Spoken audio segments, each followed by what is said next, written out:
Everyone got a source sheet? Okay, so this is, we're only going to be focusing on the first clause. Okay, if we have time, we'll do the other parts of the Mishnah. What was it? I said, oh, really? Oh, really? Yes. Yeah.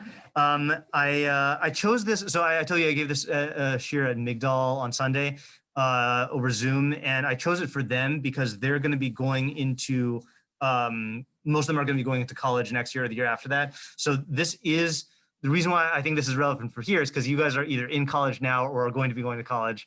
Oh, and it's really kind of did this. Yeah. we like with me or I'm saying like what? I just missed. I didn't catch that you meant McDonald and Israel. I thought you meant some random broccoli. Oh no. What were you saying, Adela?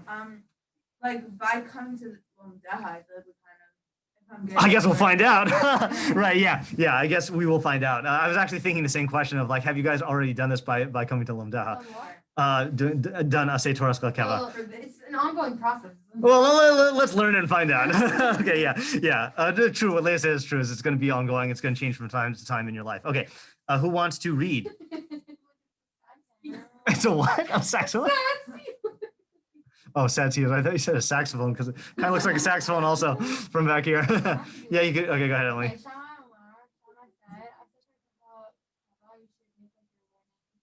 Okay, good. Yeah, set. We'll go back and translate it more later. Yeah, were we quoting that? Yeah, I think that came up. Yeah. Oh, right. Yeah, right. You stole mine. What? No, you said your Oh, okay. No offense, Emily. I think Rachel suits Rachel more. Emily, I think you do a lot and you say a lot. Yeah.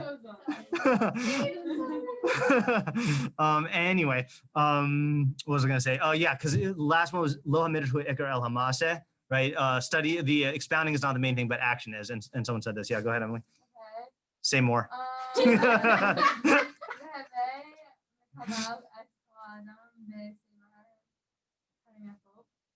And this is hard because it's an idiom.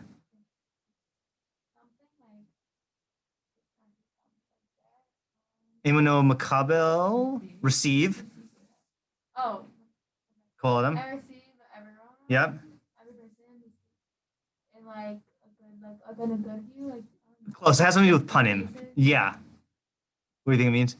You can't translate it literally. I don't even know what it means literally, savor, but so it means like a happy or cheerful face. Okay. Aww. Yeah. See, this is that. This is the. We're doing just the first one of these three for now, the Aseh Torasecha Keva. If we have time, we'll do the rest. So what are some other translations of Keva other than set? I think set is probably the best one, but established is good. Fixed. What else? Well, let's say, for example, are you familiar in Hilchos Sukkah with the term achilas keva and achilas arai? Yeah, permanent is good. Do we say that right? Permanent? I don't think so. Yeah. So, keva can also mean like, so what did I write here? Permanent, fixed, primary, essential is another one. Like ikar, it's like a term for like essential or like main, like the main thing, or set or established. Okay. So as we usually do, we'll ask questions on the entire thing in case we get to learn the rest of it. So what are the questions? Kind of clear here.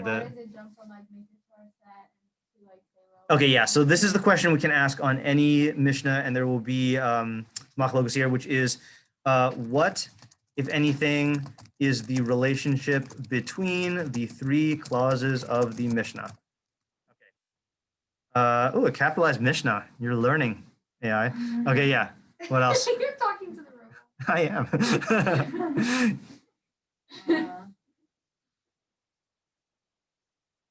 What does it mean to be sad? Yes. Okay. Good. Yeah. Okay. So what does it mean to make your Torah keva? And then an accompanying thing, not only what does it mean, but what's how? How does one do this? Good. Is this for a Okay, good. This is another. Yeah. Okay. This is going to be this one is going to be hard to tell. Okay. Who is the audience of this Mishnah? Oh, I'll let it capitalize again. Okay. Who's the audience of the Mishnah? Is this So is it a chassid, a regular person, both, to what extent? Yeah, okay, good. And then within that question is like, is this derech yachid? Yeah. We'll add that. Is this derech hayachid or derech ha'am? I was thinking about that the other day, because we're reinforcing this concept of derech hayachid and derech ha'am so much in Jewish ethics, you're gonna probably, in the course of your learning in the future, mention it in passing to people, and they're gonna be like, "What do you mean?" And you're gonna have to explain to them like derech hayachid and derech ha'am. It's a very, very handy framework to have, I think. Like, just, it literally applies to all of Torah, like literally. Avram ben Rambam is the one who introduced the terms. Yeah. Okay. What else? Still, what? Like, I don't know. Just like, what does that mean? Yeah. Okay. So Like, are they contradictory? yeah. I'm gonna actually I'm gonna skip a number for 1 second because I want to keep all the questions clustered together. So what is your question? Do you mean what does it mean, say little and do a lot? Yeah, Or yes. what? Yeah. Okay. So what does say little, do a lot mean? Right. So a lot of what? Right. Sure. Yeah. I think that's part of that question. Ooh, whoa! What just happened? It's What? in the background. Yeah, that's weird. What did I do? Okay. I think there's another question you can ask on the Aseh Torasecha Keva about Torasecha. What is that including? Yeah. What does Torasecha include? What are the two general possibilities here? I was thinking Even like, within that, yeah. learning or mitzvah. Good. Yeah. Learning or doing, right? And then it's funny if Yeah. Right. Yeah. I mean, that's yeah, it's kind of funny there. And then the cheerful person thing, I don't know about you, but I feel like it doesn't. Well, yeah. It just doesn't feel like it lives up to what you would expect from Pirkei Avos. Like, Yeah. greet people cheerfully. Yeah, duh, right? Okay, so why does he have to tell us to greet people cheerfully? Okay, like what is this doing in Pirkei Avos? Yeah. Okay. What's the Havamina? Yeah. Okay. All right, I think this is pretty good for now. We can add more later. Okay, so let's start off with, or again, we're going to focus primarily on the Aseh Torah Keva. So you want to theorize what it might mean to make your Torah Keva, and it sounds like you, I forgot who, certainly you two had thoughts about Lomdeha and saying like, oh, we're already doing this already. But anyone else have any other thoughts on what it means to make your Torah Keva? I feel like I've heard about this, that it's like set a time for it, because if you just say like, I want to learn, like I'm gonna learn, Yeah, you won't. You have to. It's just not possible. got to use your atomic habits at Yeah. 7 p.m. And yeah. Okay, good. So I'm glad you brought that up, because that's the first Rashi, and this was a shocking Rashi. Okay, so let's start off with Rashi. Aseh Torasecha Keva shelo tehei kovea itim laTorah. You should not make set times for Torah. Okay, ella kol hayom ta'asena alecha keva. What does that mean? All day ta'asena. You should ta'asena, make it, right, alecha keva. Set upon yourself, or establish yourself. And then the second interpretation of Rashi says what I was saying. I think this is Nusach Acher, like a different version of Rashi. Tikba lacha itim lilmod b'chol yom dalet prakim o chamisha. Make a set time to learn each day 4 or 5 chapters. Okay. Now, let's not focus on this. The second one is the more intuitive one, like you said, like make a schedule or like make set times. Okay, but let's look at the first one. What's weird about the first one? It means like you shouldn't limit yourself to, like, you shouldn't be like, hey, I'm learning at 9 o'clock. But then if you have like 5 minutes in between something, like I'm learning at 9. I'm sorry. Like, Yeah. Okay. Good. So let me just set the baseline halakha first. I included the tour. What have you guys? Okay, I know this is a loaded question. What did you learn about women's obligation in learning Torah? Like, how does it differ from men's? they're not chaya, but they can. That's certainly true, but I wouldn't go so far as to say they're not chayav, like just everything. across the board. Yeah, like what kind of, because And mitzvot that are applicable to their day-to-day, they need to know. okay, so there's one. So the best breakdown I've heard of, I think I heard this from Rabbi Chait, I'm not sure, is he said there are 3 types of learning that people do. Okay, one is learning in order to keep halacha. So do you have to do that? Yeah, right. You need to learn what to do. Second one is learning for the purposes of Avos Hashem, or like seeking truth, or like all that stuff. And yeah, that's equal to men also. So what's the type of learning that you're not obligated to do? Say again? Defined by what? Learning for things that go beyond obligation. And Okay, so what is the obligation that, you mean obligation in your own mitzvahs? obligation your own mitzvahs and the other. And the other thing. Okay, I hear that. I hear that. There's a more basic thing though. There's a, say again? I know. Every time people say close, right now you're thinking of tipless. You know that. Yeah. Yeah. I guess learning stuff that doesn't really apply to you, or that's not going to affect your Avos Hashem, like learning maybe men's obligations or stuff like. I hear that. So let me reverse it. Let me reverse it. What type of obligation do men have in learning Torah that you don't have? Meaning, Oh, you have to teach it. okay, good. So slightly more broad, which will be, we have to do Talmud Torah as a Masorah responsibility of ensuring the passing on of the Masorah, which in the olden days with Torah Sheba'al Peh, that literally meant like learning everything to make sure that you actually like pass it on. Nowadays, it's a slightly more murky like formulation of what we have to do. So this is the tour. You're familiar with the tour slightly, right? Halachic authority. So this is his formulation for men, like when he first introduces the mitzvah of Talmud Torah. So kol echad. So I think this is kol ish miYisrael or kol adam miYisrael.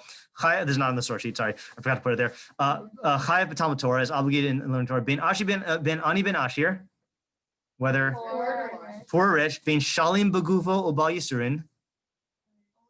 Yeah, bodily intact, right? Which I think means health, or. What are you suing? We had this in Eov. Nope. Afflictions, right? Bodily affliction, right? So if you're like sick or whatever. Being Bachor, Bachor is like Yeshiva Bachor. Yeah, a young lad. Being who's Zakin Gadol. Really old man, right? Doesn't mean a huge old man, right? But a really old man. Yeah. Afilu ani hamachzir al hapsachim. Even a poor person who, what do you guess, machzir al hapsachim? Pesach. Yeah. Nope. What do poor people have to do in order to get their money? Beg, right? Yeah. So even though who begs at the doors, afilu bal isha obanim, even a, not mother though, even though a government is only talking about men, a married man with kids, all of them are chayav likboa lo zman l'Talmud Torah. Set up times for Torah study. Biyom uvalayla. Day and night. Shneimar says, "V'higisa bo yom v'layla." You should contemplate it day and night. So the basic obligation for men is you have to set a time to learn day and night, and it can be very, very minimal. And obviously, this mitzvah, is one where you are not encouraged to just do the minimal and then be yotze. You know what the minimal amount is? It just almost feels like cheating. Yeah, Shema, right? Is a pasuk, and it's the Shema, which you're going to be saying in Mariv anyway.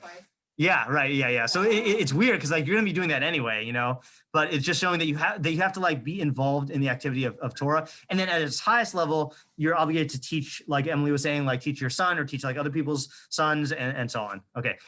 Yeah. So the reason why I'm bringing this up is it sounds like Rashi is saying you shouldn't, at first glance, it sounds like Rashi is saying you shouldn't do that, but you should do it all day long. But then I think what Ayala said is a good answer for that. Say it again.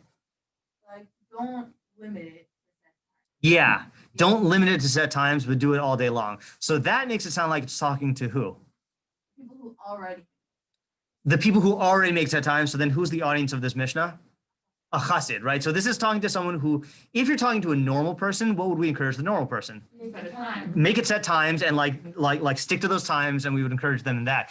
But then once you're going beyond that, what would be wrong with limiting it to set times? What's going to happen?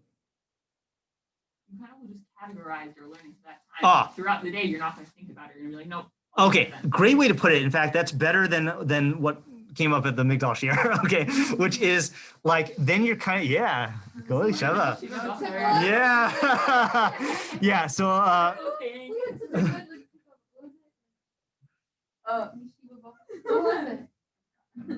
So funny. I'm gonna tell them that we got a better answer than we did in this year. Yeah, I'll give you credit.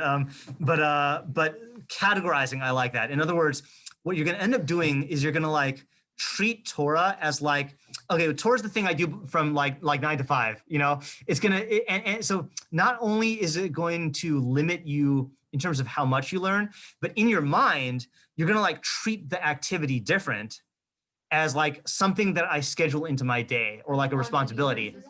Yeah, say again? Right, we do that with davening, but the interesting thing with davening is because on a Torah level, we really were, what was the mitzvah d'oraisa of davening? Yeah, how many times a day? Midoraisa. 3, because Avram did Nope, you're correct, but 1 is the minimum. It's midoraisa is however many times you want to do it and whenever you want to do it. So davening, there's this thing of like the ideal is that you do it based on like your own, however long you want, however many times you want. And then once people got bad at davening, then they connected it to the korbanos times. And I think that's why we connected to those specific times in the day. So yeah. And now, right, since we don't know how to do it, it would be bad if we do it. Or no? So now, we don't. So there is a way to daven an extra tefillah if you wanted to, but you are called it tefillas nadava. But you're encouraged to only daven 3 times a day because part of it is just because we do acknowledge that we're bad at it and we confine ourselves to the way that the Chachamim set it up. Is it bad to just be randomly like, oh, thank you, Hashem, for whatever? If you're not doing like Shabbat, I mentioned Hashem. So when I sent out an email earlier asking for Friday seminar topics, and Aviva Rubenstein said that she wants to do that topic of like informal tefillah. Like, what is it good? Is it bad? How do you do it? How much do you have to stick to like the rigid format? So I intend to research that, but I haven't gotten around to that yet. So it's on the menu. Yeah. It sounds like it's talking more about a mindset that you bring to your Torah learning rather than like practice. Yes. Yeah. So I think that actually fits into the words is Tasena alecha Keva, make it established on yourself. Like it's like changing your relationship to the activity, not just like the like you said, not just the quantity of how you do, but the quality as well. Yeah, I had stop me if I told you this story already. My chavrusa who came to yeshiva, not because he wanted to go to yeshiva, because he had a girlfriend in Stern. Did I tell you about this? No. Yeah. So he was from he went to yeshiva high school, but he was not religious and he wasn't into learning to the point where like he naturally wanted to go to yeshiva. Like he was already in college. Okay, he was 1 year older than she was, and so but when she came to New York and they'd been dating for like 2 or 3 years already, he's not going to just remain in Seattle and like while she's in New York for a year. So he wanted to find some good excuse to come to New York, So he said, "Oh, I'm going to go to yeshiva," and so he came to our yeshiva, and the rule in the yeshiva at the time was, there are 3 Sidarim a day, like 3 like learning times, morning, afternoon, and night. Like I don't know what the equivalent of Sidarim is. Like morning was like from like 8 to 12, and then afternoon was like from 1 to 4:30, and then like night was like from 7 to 10. And the rule was, in order to be able to live in the dorm, you had to attend 2 Sidarim a day. Okay, and they took attendance. This is like in the olden days. Okay, so what he would do is he would only go to the 2 minimal Sidarim, not 1 second over. And like as soon as like it was almost Seder, like he would like go like go into the city and spend time with his girlfriend. Okay, so one day it was like at dinner time or something like that. It was like before night Seder started, and my friend was like like he looked like nervous, like tapping his foot and like looking at his watch. Yeah, it's a guy. And I said, like, what's going on? Like, why are you, what are you waiting for? He said, I'm waiting for night Seder to start so I can start learning. And then he was like, wait a minute. He was like, that's so dumb. Like he realized that he had over like these months formed an attachment to learning and was waiting for night Seder to start so that he could like start. He was like, I could just start learning right now, So then and then he ended up being in yeshiva for like 5 years, and they got married and had kids happily ever after. Yeah, yeah. The point was to me like that was making this mistake of like he had set times for himself and then he got limited by those times, and he had grown past that. But he didn't he had not let himself like actually change his learning schedule to like, like learn as much as he wanted. And then he did break past that and he made learning like a permanent part of his life, Yeah. Okay. Can I like theorize on the connection between the clauses? Yes. Really sure. Go ahead. So Let's go back. It kind of sounds like, and this is also based on Rashi, what he said at the beginning. Yeah.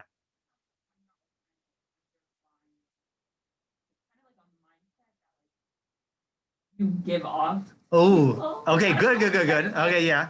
Just something that's so ingrained in you in such a way of thinking that it will like kind of come out when you're around other people. Yeah. Like even the MRMA, say Harvey, like it's more of a way of thinking. Yeah, okay. I really like the approach you're taking. Yeah. And I assume that's what you're taking for the third clause also. It's like it's kind of like people can so he's not saying tell when they're around you. Like you can tell this person like learns Torah all the time. Oh, this person is you never talk.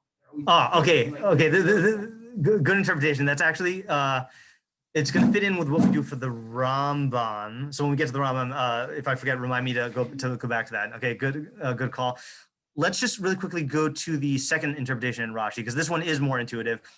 It says you should establish for yourself times to learn each day 4 or 5 chapters. So what questions can you ask on that? It sounds counterintuitive. It sounds like it's the opposite of the So it definitely is the opposite of the first one, right? So what do you make of that difference? Like what can you infer from there? I was like ask if this is also the chassid or Yeah. So I would say the first one is clearly for the chassid. This one, what do you think it is? Is this for the average person or the chassid or both? Seems like a lot though for an average person. Well, in order to answer that, you have to ask another question. You say it seems like a lot. Of what, right? Is it chapters of Mishle? Is it chapters of Mishnah? Is it chapters of Shas? Is it chapters of Shulchan Aruch? Like, it's weird to say 4 or 5 chapters if you don't specify what you're talking about. So it could be a lot, but it could also be very small. What was that? I'm like thinking of an example which is not so much. Yeah, they're all. Yeah, right. But the question is like, why say 4 or 5 chapters if he's not specifying what it is? So what do you think he means then when he says 4 or 5 chapters? Pick a thing and stick to it. Like, don't just say like I'm gonna learn.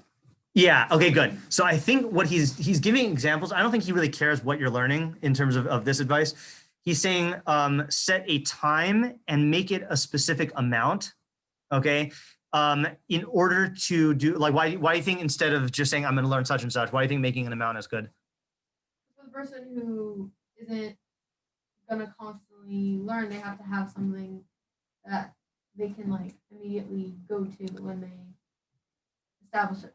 Okay, that's good, right? So in other words, for the discipline aspect of it, of like instead of just like wandering around like saying, oh, I'm just gonna like learn, you have something specific to do. And I think sticking to the quantity is also a way to ensure that you're actually going to get it done. I had I don't remember if I mentioned this here. So the Aruch HaShulchan, have you guys done Aruch HaShulchan in any? Yeah, so it's basically like the Shulchan Aruch, but he goes from the beginning of the halacha all the way to the end, like starts off with the Psukim and then the Tanaim and Amoraim, and he goes through like all the sources. So I've been doing Aruch HaShulchan Yomi, and it's learning 8 paragraphs a day. And so we recently finished the first entire volume, which is the first time I finished a volume of anything like from doing a daily program, because I'm usually bad with daily programs. And I can testify that like if you stick to a certain amount a day, then like it does keep you on track in a way that other stuff doesn't. When you just say like, oh, I'm gonna read, why do you think he says 4 or 5? It doesn't exactly matter the amount as long as there is an amount. Bingo, right? I think it does not matter the exact amount as long as you are being disciplined about it. And it also, I think this, I don't know if this is what he's saying, but stop me if I told you this story already also. So my Rabbi Moskowitz was once, I guess, spent time davening in the same shul as Rav Yaakov Kamenetsky, who was one of like the Gedolim in like the Rav Moshe Feinstein era, So he said that Rav Yaakov Kamenetsky had a pocket Tanakh with him in his talis bag that every Shachris, after Shachris, he would take it out and do a parak a day, like he would do Nachyomi, And then Rabbi Moskowitz said, I noticed that he didn't have one in his Shabbos talis bag, just in his weekday talis bag. So what do you see from here? That he wasn't neurotic about it. Okay, like neurotic meaning like, oh, I have to do it every day, is the main thing is that he had a system of discipline, but not that you have to be like, I have to do 5 every day. Like, no, it could be 4 or 5, you could do it like every day, or you could do it like 6 days a week, as long as you were doing it in a disciplined way that involves a quantity and a time, then that's going to keep you attached to it. Okay, so I think that's good. In case if you do Yomi programs like in the future, then that's something to keep in mind. Okay, now let's go to the Rambam and we'll see what Elisheva, see if this supports this. Rambam says, Amar Aseh Talmud Torah Hashorish v'ha'ikar. Shorish is root and ikar is, source, foundation, also root, essence. Okay, v'chol shar iskecha, and all of your other business, right? Your involvements, your business involvements, presumably nimshachim acharav are close. Yeah, is pulled after it or drawn after it. Im nizdamin. Nope. If they happen, they happen. Vim lo nizdamin. And if they don't happen, they don't happen. Ve'in nezek bihi batra, and there's no harm in their lack. Now, on the surface, I remember when I first read this, it sounds like he's saying, what's going to happen if you let's say like lose a business deal because of your learning? It happened, right? It sounds like he's saying you're not going to be harmed, right? But what if you are harmed? So what do you think he means? I thought he was saying there's no harm in the lack of Torah learning. No, in the lack of in the lack of the business dealings. If your other stuff doesn't happen, like let's say you have an opportunity where you're either going to like I don't know. Let's say you're gonna like meet a new client, but that's gonna interfere with your learning time. So you cancel the meeting with a new client, and then you lose that business. So it sounds like you're saying there's no harm in losing out on that client. And my question is, well, what if there is harm? Because sometimes there could be harm. In the end, benefited from learning Torah, and in the future, you'll have more business deals. Okay, all right, that is definitely true, and I think that's the attitude he's saying. I'm just curious, like, I feel like he's getting at something slightly. The way he says it is kind of funny. If they happen, they happen. If they don't happen, they don't happen. There's no harm. If you make your choices in business in line with Torah, then there's no real harm. Okay, there you go. Okay, good. If something happens, whatever, like you still did the right thing. Yeah, okay, so in other words like this, is that what he's saying is make your Torah Keva means that what should your value system be? Like, how do you measure your successes and failures? Is your learning. How are you doing in your learning? And everything else, what does it mean is drawn after it? All In what way? that, In what way? I don't know, it's still a little unclear to me based off of it. Secondary, just to further it. Is to further it. It's a means to that, right? Okay. Is that everything else, all your business dealings is there. Why are you making money? So that you can be involved in learning, you know? So what he's saying is like, let's say what happens is you lose a business deal. Okay. So like Emily said, and like Elisheva said, what you're really going to be thinking, if you've succeeded in making Torah Keva, then you're going to be thinking, okay, I didn't actually lose. I didn't get harmed, because what would harm be measured by? Torah learning, right? It's true I lost money, right? But the real harms and successes are in terms of my learning, you know, and I still have an attachment to learning. But let's say you start getting so caught up in your business that you feel that like when you lose out in business, you feel like that itself is a harm, not because you're going to lose Torah learning, but that itself is a harm. So then you haven't made Torah Keva anymore. You know, and again, we got to be honest here, is that your business will affect how much you can learn. Like if you're not making money, then you can't like learn, you know, but the question is, how are you measuring it in your mind? Are you saying like, oh, I lost that business deal. The fact that I like missed out on like earning like $1,000 extra bucks, like, is that what's bad? Or is the $1,000 extra bucks bad because it's going to affect your learning life, you know? And the reason why I brought this up here, just connected to you, because you're not working for a living yet, I don't think, is I find that the same thing happens when you're in college, especially if you're in a competitive field, is grades, okay? Is that the reason why you should care about your grades is because of how much it can affect your job prospects and your ability to like live a life of learning and Torah, you know? If you start to get caught up in your grades in a thing where you feel like that itself matters, then that's a sign that you haven't made Torah your ikar. And I'm not saying that in a judgy way. I'm saying like you know, you have to apply this based on like this might be a derech hayachid thing. Like not everyone has to make Torah their ikar, but just being aware of like, you know, it's very easy if either your personality is set like this, like mine was when I was in college, or if you're in a highly competitive field, to get so caught up in like, I have to get a perfect score on this test, or like I have to get one more percentage point, or I have to like, you know, like get some, you know, whatever. And it's easy to get so caught up where you feel like that's where your real loss and gain is, instead of in your Torah learning, you know. And I think that's what he means by make Torah Keva. And I think that goes into what Elisheva was saying, because it's saying, it's not talking about like a practical thing of set times for Torah. It's talking about cultivate a certain attitude or value or relationship with Torah where it'll manifest itself in these outward ways of like, do you have this attitude of, oh, if it happens, it happens. If it doesn't happen, it doesn't happen. Like you'll be able to tell, people will be able to tell about that. Does that make sense? You have a question or you look like, yeah. I'm trying to think like, if this is like, let's say going to school like for the past 4 years in a Jewish school where you learn Torah subjects as part of your curriculum. Yeah. Like, would that be counted as Keva, or would you, or like you also have to make time outside of school? So are you talking about in the Rashi framework or in this Rambam thing?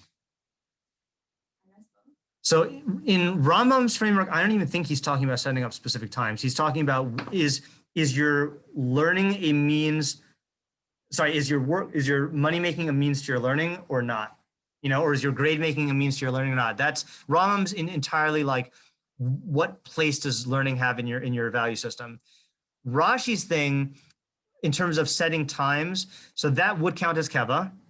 And in that sense, Lomdeha does help you make Torah Keva because you're learning every day, you know, and that's Rashi's second interpretation. And then his first interpretation, I don't think any of us are there yet. We're making Torah like our entire day thing. So, but the answer is yes, is that Rashi's second interpretation was talking behaviorally that you have set times to learn, and that would satisfy that criterion. Yeah, and even in terms of the, say again? What about for women that don't have the same obligation? Right, so I think what he would say, I don't think Rashi's confining this to mitzvah of Talmud Torah for Masorah purposes. I think he's talking to anyone who wants to excel in learning, then this would be a valuable tool to use, you know, and like no different women or men. You combine the Rashi's deal with the Rambam. Yeah. Then it kind of is, it's not controversial, but if your whole day is about Torah, like you do live in the modern world. You can't just like ignore that fact. And you do have to have certain like awareness of being able to do things that aren't Torah. So I'm glad you asked that because I included a Ram to address your question. Yeah. Okay. So Rambam in Hilchos Deos, okay, talks about the ideal of what your value should be in life. And we might have done part of this earlier in the year. He says a human being is obligated to devote all of his actions to the sole objective of knowing Hashem. And remember, knowing Hashem means through Torah, through science, through like studying reality. One's sitting, standing, and speech should all be for this purpose. Now, this is a high ideal here, okay? This is like, he's not expecting everyone to do this, but this is what we're striving for. How so? When a person conducts his business or does work to earn money, he should not intend solely to accumulate money, like as an end in itself. Rather, he should do these things in order to attain his bodily needs, such as food, drink, dwelling in a house, and marrying a woman. Likewise, when he eats and drinks, what? I like how you said marrying a woman. Yeah. Likewise, when he eats and drinks and has sexual intercourse, he should not do these things for the sole intention to derive pleasure, to the extent that he only eats and drinks what is sweet to the palate, like those cookies you guys were talking about, and only engages in intercourse in order to derive pleasure. But rather, his sole intention when he eats and drinks should be to make his body and limbs healthy. Okay, but it shouldn't end there. What should your intention in health be? Yeah, he goes on with eating. Rama was big into diet stuff. He says, therefore, you should not eat in everything like is desirable to your palate, like a dog or a donkey, slam. But rather, you should eat things which are beneficial for him, whether they're sweet or bitter. And you should not eat things that are bad for the body, even though they're sweet to the palate. You should eat and drink in a healthy manner in order to be healthy and complete. But even when one lives in accordance with the dictates of health, if his sole intention is that his body and limbs should be whole and strong, this is not a good path. Rather, he should have the intention. I know where we talked about this when we were talking about the derech hayachid for kashrus. Right, yeah. Rather, he should have the intention for his body to be whole and strong in order that his soul should be upright to know Hashem. For it is impossible to understand and contemplate wisdom when one is sick or when one of his limbs causes pain. Last one. Oh, sorry, not yet. Consequently, one who follows this path all the days of his life will be serving Hashem continually, even while he is conducting his business and even while he is having intercourse. For his intention in everything is to acquire his needs so that his body can be whole in order to serve Hashem. Now he concludes, even during the time when he's asleep, if he knows that by sleeping he will put his mind and body at rest so that he doesn't become sick and unable to serve Hashem, then his sleep will be service to the true being, blessed is he. The sages commanded regarding this, saying, let all your actions be for the sake of heaven. And this is what Shlomo HaMelech in his wisdom said regarding this, in all your ways know him. So answer to Leah's question, how do you answer Leah's question of you have to work and you have to be involved in the world? Yes, but even that Exactly. Is as long as you're doing it in order to be able to serve Hashem. Let's say you have to work for 9 hours a day and not be involved in Torah at all. If your relationship to that work is it's a means to an end, so then that work becomes service of Hashem. I don't think that you can really do that with everything. Rambam disagrees. He says you can do it when you're unconscious. Okay, the unconscious thing is aside from. Okay, well, what? Give me an example of something that you Okay. can't do this with. A grade on a test. Yeah, Okay, you're working towards a grade on the test. When you're studying for that test, yeah, you're saying if you have in mind that I'm gonna get this test, which is gonna help me achieve, which is gonna help me get a job to support my family eventually, yeah. which is gonna help me have time, which can help me pass on the Torah. Right, or be involved in learning or doing mitzvos or involved in the chachma. That's the only way that studying for the test would make you. Make you meet this goal, yes. I don't think that's so like. It's very far fetched. Well, are those two things or different? Slippery slope implies to me that there are going to be further consequences. Okay, so What I'm was? saying like you're in a positive way. Oh, in a positive way. On same thing that I said. Oh, okay, fine. Right. Yeah. It is a high level if that's what you meant by far fetched, because if people get caught up in like, It's true, you know, in the sun. Like, I'll give you an example. Like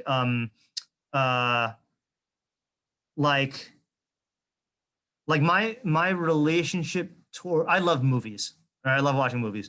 But my relationship with watching movies changed when I started learning in yeshiva full time, which was that I still enjoyed them, but like the place they occupied was like, not that it's a good in itself, but like you need a break every once in a while, or like you need to do stuff that you enjoy in order to be in the, if you just learn all day, you would crash and burn, you know, or you would hate learning, you know?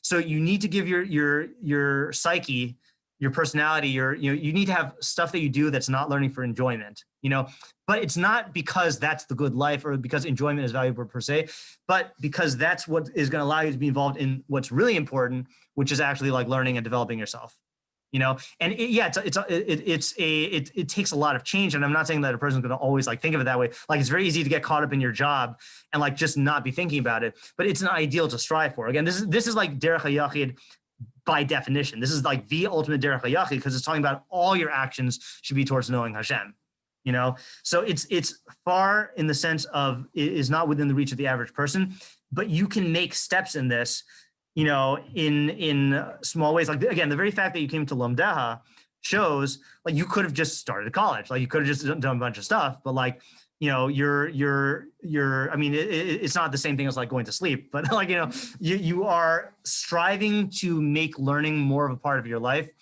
you know, even when it goes against what your nature might be inclined to do otherwise, you know, that's like the type of develop, that's what development in this area is going to look like. It's just, you know, doing these steps. I agree with that. But I think that then a person could take that to a degree where they're rationalizing doing everything because they have some sort of far-fetched idea. Yes. So that's a good point. And you have to be honest. Like the Rambam even gives examples of like, he says, you know, like, let's say a person is depressed. Okay. Not like clinically depressed, but like feeling blue, you know? So he says like, one thing that people do is like when they listen to music or like look at beautiful paintings that can cheer them up, you know? So a person could just like spend their whole day listening to music. It's like, oh, I'm trying to like cheer myself up so that I can be prepared for learning. Yeah. And then they're just rationalizing it. So in that, I can see slippery slope being a thing. Like the, you know, you could use this as an excuse to justify a bunch of stuff that's not learning and say it's service of God, you know? And you gotta be honest with yourself for that.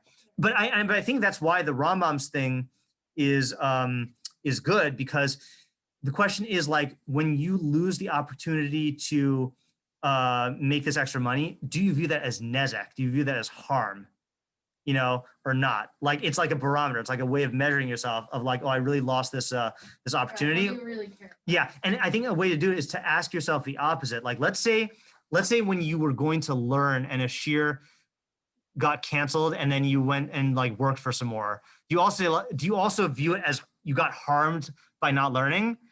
Or you're like, oh, great, I can actually like go and see another client now, you know? So like it's, the whole thing is like built on this idea of self-knowledge and honesty and like not faking yourself out. But you're right to point out that this is a big pitfall. And this is, by the way, one of the reasons why the Vilna Gaon and the early Misnagdim were against the Hasidim, because the Hasidim took this idea and they emphasized it a lot and said, like, anything can be service of God.